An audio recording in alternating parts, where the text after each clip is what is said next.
Hello, everyone. My name is Harshu, and welcome to the session on global catastrophic biological risks. I'm very excited today to introduce you to Dr. Gregory Lewis. Lewis is a DPhil Scholar at Oxford's Future of Humanity Institute, where he investigates long-run impacts and potential catastrophic risk from advancing biotechnology. He was a DPhil student in Michael Bonsall's mathematical ecology group, and previously he was an academic clinical fellow in public health medicine, where he won the O'Brien Prize, and before that, a junior doctor. He holds a master's in public health with distinction and a medical degree both from Cambridge University. And prior to reading medicine, he represented Great Britain in the International Biological Olympiad. Today, Dr. Gregory Lewis will be discussing global catastrophic biological risks with an emphasis on risks derived from synthetic biology. We invite you to use the SwapCard platform during this session. On the right-hand side, feel free to share your thoughts on the live discussion board and leave and upvote any questions for our speaker to answer at the end of the presentation. After the session, we'll invite you to use SwapCard to set up meetings with fellow conference attendees, and Dr. Lewis will also be on GatherTown for a half hour after his presentation to answer any lingering questions that we weren't able to get to. So please join virtually to continue the conversation. Without further ado, welcome, Greg. Thank you very much, Harsha. It's always slightly embarrassing to get my own internet puffery quoted back at me, but it's no better than I deserve. Anyhow, I'll move to my slides now and begin to talk about global catastrophic biological risks. So in the interest of time, I am going to not cover lots of nuance and complication. I'm rather, in a sense, going to give you opinionated highlights. What do I think are the key issues in my field as I see it? And all of those are currently on the slide you hopefully see before you now. What I'm going to cover first is what do we mean by GCBRs? And there's a variety of definitions of global catastrophic risks. The one I favour most is this one, so risks which could be globally destabilising enough to permanently worsen humanity's future or lead to human extinction. And so the B in GCBR is something which is biological. So pandemics, yes, but nukes, no. To lay my cards on the table, this definition is fairly expressly long-termist, and as am I. And what this means is that not only do I think the key thing is the sort of threat to the human story as a whole, but I also think that the sort of events which could credibly put that in jeopardy are extremely large. So for example, I think that neither World War ever posed a GCR in this sense, even though in the common sense of these words, it is obviously a global catastrophe. And so in the biological realm, I think we haven't actually seen a GCBR so far. So given I've just said that, you might go, well, then why do we think this risk, which we haven't seen before, will become more of a risk in the future? And why I do think that GCBRs are perhaps the second most prominent risk facing the human condition, only perhaps surpassed by AI.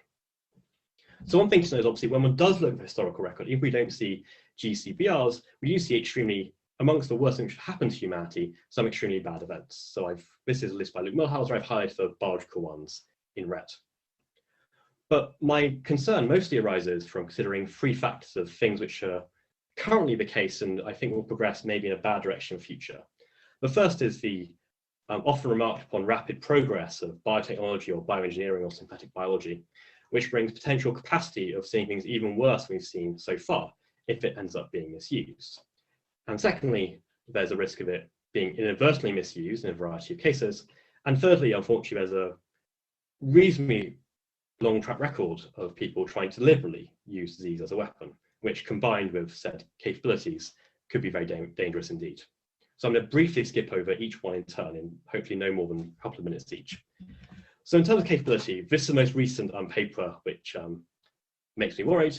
This is a paper published in Nature Protocols early this year, which is in a sense trying to give scientists a step-by-step guide for how to engineer their own new variants of SARS-CoV-2, the pathogen behind COVID-19. I think you don't need to be a biosecurity expert to appreciate how this could be a little bit dicey. What I think is darkly humorous about this paper is it does actually discuss risks. It does, for example, discuss the risk that various chemicals you use in the production could be carcinogenic. It also mentions that ethanol is flammable, in case you weren't already aware. It doesn't, however, mention ramifications of producing a new variant of a virus currently causing the largest public health catastrophe since HIV. So this, I think, is like emblematic of a trend of being able to do lots of new and interesting things with science, but not always having the wisdom of perhaps which things are better done or better not done or done in particular ways. And this, by the way, is not the only example. There's various examples of what's called gain-of-function research, so engineering pathogens with potentially new and worrying capabilities. There's also various cases of people trying to synthesize various dangerous pathogens from scratch, so-called de novo synthesis. And there's other examples I could give as well. So the next thing is obviously when one has this capability, how could this go wrong? And one example is it could go wrong via a lab accident. So you make something nasty and it gets out of the lab. This obviously has come up in various controversy around SARS-CoV-2 or COVID-19.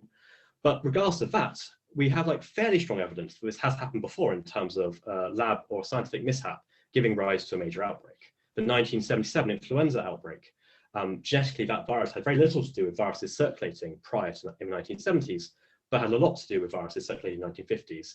It's reasonably hard to explain how naturally a virus can suspend animation for 20 years and then only later on cause a major outbreak. So more realistic perhaps is like a lab escape or a vaccine trial gone wrong. But maybe a different question one might want to ask briefly is, what level of safety would be acceptable when dealing with like extremely dangerous, potentially pandemic pathogens?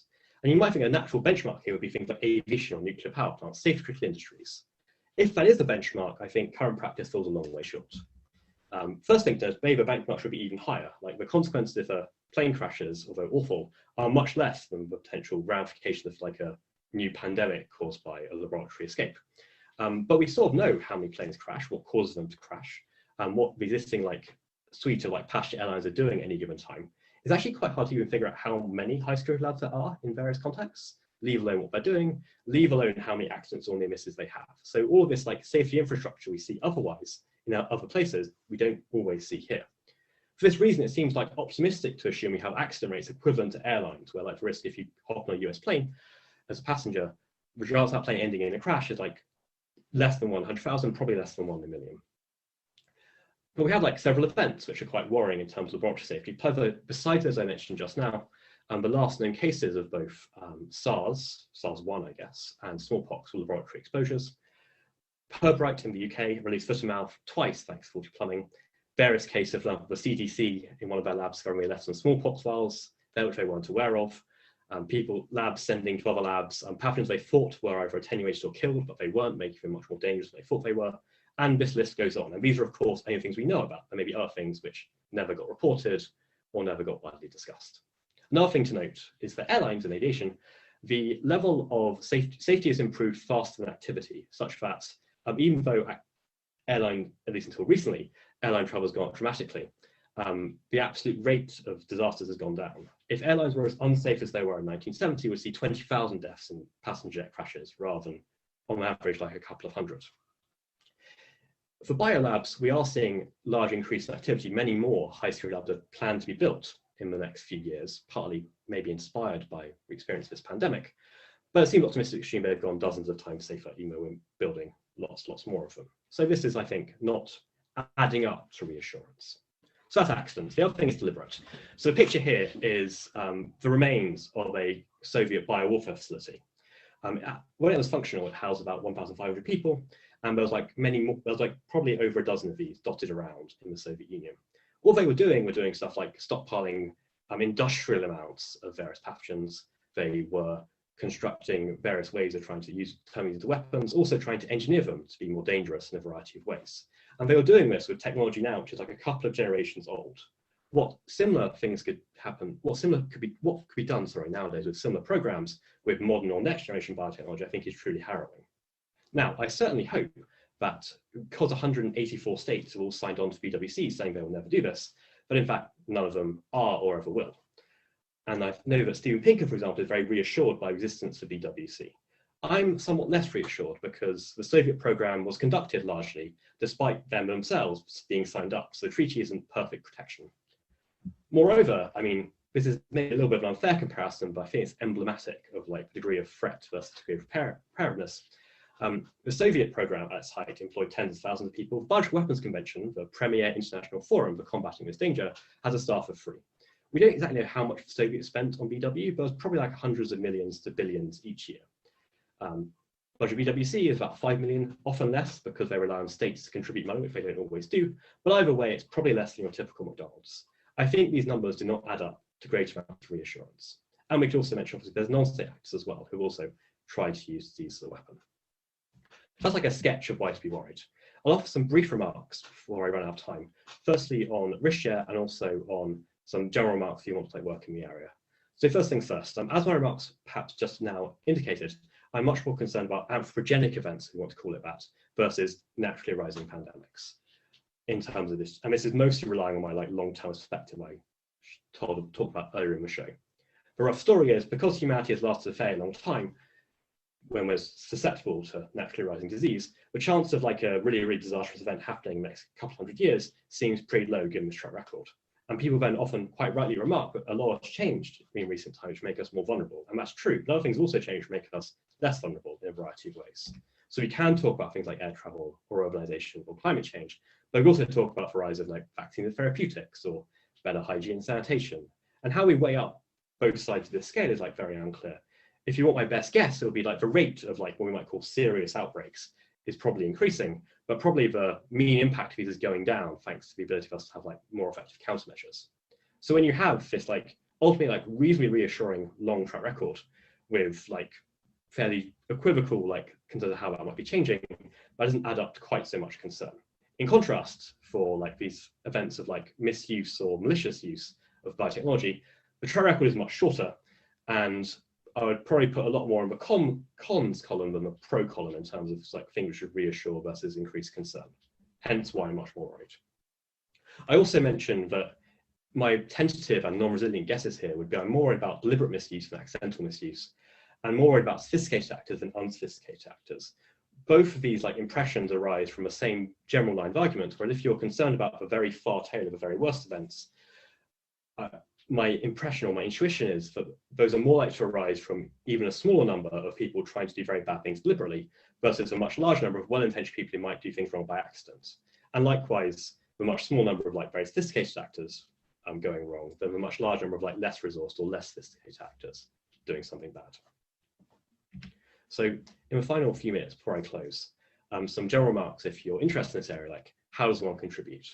So one thing maybe to note is this is a fairly broad problem covering lots of policy questions, how to govern during this research of concern, how might one further ensure that, for example, states do not try and pursue using disease as a weapon in the future, alongside more technical measures how to make a vaccine faster or how to have a better means of surveilling for disease, and many other examples obviously in both categories. My overall grand story for how this problem gets solved is, roughly speaking, I would imagine lots of policy interventions buy you time, so reduce the rate of things going wrong. But they don't ultimately protect you, because if you wait long enough, eventually all the holes in the Swiss cheese eventually line up. But I think that alongside this, technical work to develop much more robust technical countermeasures has a promise of being, I guess, what you might call defense dominant in the limit. So once you've got all these bits put together, you've walled off enough of the attack surface for humankind that actually feel pretty safe indefinitely from threats which could happen through the biological world. Obviously, we're a long way from that yet. The other thing to know is, of course, this is not in a sense, a new problem. Plenty of people have been working on GCBRs, if they wouldn't label themselves as such, all those people working on vaccines, therapeutics, counter-proliferation, and the list would go on and on. And so there's a lot of useful increments out there. It's often quite worthwhile for folks who are interested in contributing, not to contribute under some sort of EA or X-risk or long-termist banner, but to join existing stakeholders and help them out in terms of things they're already trying to do to try and reduce the threat. The flip side of that is there's a fair amount of prior art involved. I mean, if for example, before a major task for humankind was to build 2-kilometer high skyscrapers, you may not expect after high school and university to be in a good position to contribute to this, because there's lots of different things, but in logistics or material science or mega engineering, we might think you have sort of spend quite a lot of time tooling up to be in a position to contribute. I think that's often the case in my field, although not always. Another thing to note is this area can be a bit delicate because a lot of the concern, at least a lot of my concern, arises from scenarios of deliberate misuse. And there's some degree of wanting to avoid giving bad people good ideas. Something's called info hazards, which is something I'm interested in. There's also a general more diplomatic nature to this field sometimes, in the sense that saying the right thing but for the wrong person at the wrong time can be counterproductive, and knowing how to navigate these things isn't always straightforwardly obvious. And also, I guess, a general sense whereby folks like me are fairly newcomers to these areas. People have been working in many of the fields I talk about longer than I've been alive. And so the sense of given this sort of weird entrance into this community of trying to keep up a good reputation. which at least others do, even if I don't always, even if I sometimes let the slide down.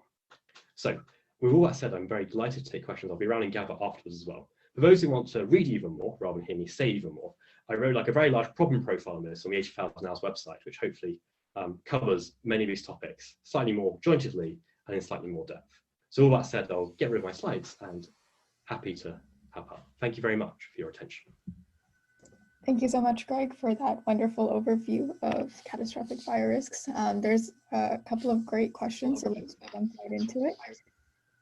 We have one question from Annabelle asking, the worst biological risks are those that we don't have on our schedule. What do you think about those microorganisms which are sleeping during these cold terms, but will eventually be a hazard to humanity when the planet continues to heat up due to climate change?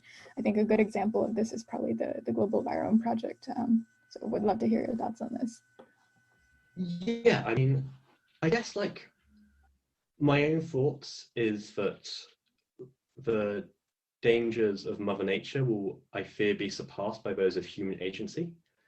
So even like sleeping things in permafrost or other things like that, although very worrying, I think maybe don't pose this like extraordinary danger compared to what people like deliberately engineer stuff to be nasty, or maybe either because like they're trying to understand this better, or because they're intending to use it or threaten to use it in the future. I agree, definitely, there's like an interaction between climate change and emerging zoonotic diseases, which is, especially with folks interested in like global health and security, very important.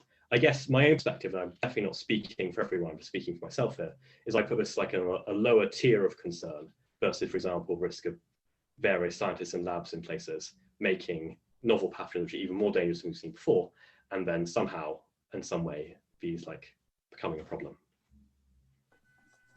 I see. And we have another question wondering about, in relation to COVID-19, whether it could be a blessing in disguise, and if you see more malevolent actors also realizing the threat of these potential bioweapons as a result of the pandemic. Yes, it's tricky. I mean, although there are like very few silver linings to the cloud, I guess, of COVID-19, and one is when I give talks on this topic now, I don't have to like sort of explain or try and motivate the claim like these things could be very dangerous. Obviously, I'd rather people believe that about having to experience it directly, but now we're here, I guess. That's like one thing. So it does, I think, advertise the concern, and as you're right, both well-intentioned and bad actors may take notice of this. Whether the balance of this is hard to say, I would guess it will, on balance, enhance preparedness for next time around and maybe improve like concern in terms of theory, bluntly, because I think a lot of people inclined to misuse may already be sort of aware. So maybe there's not so much like further advertising to do, but I'm very uncertain about this. But I agree with both the concerns outlined in the question. Great. Yeah, I think there's a lot of lessons to be learned from this entire pandemic. Another question regarding monitoring systems being implemented. Do we have a good chance of detecting bioweapons that an adversary wishes to keep secret, and how would we go about doing this? Yeah, so a good question, which I don't have like a very crisp answer to. So in terms of like detecting use, I think I'm really optimistic of like various means which we're currently trying to spin up to like detect new diseases, also being applicable wherever their origin. So one thing I know Kevin Esfeld and Carl has been talking about is like having like metagenomic sequencing everywhere to try and like detect new bugs which may emerge. And that I think would help, however they might come to be. In terms of, I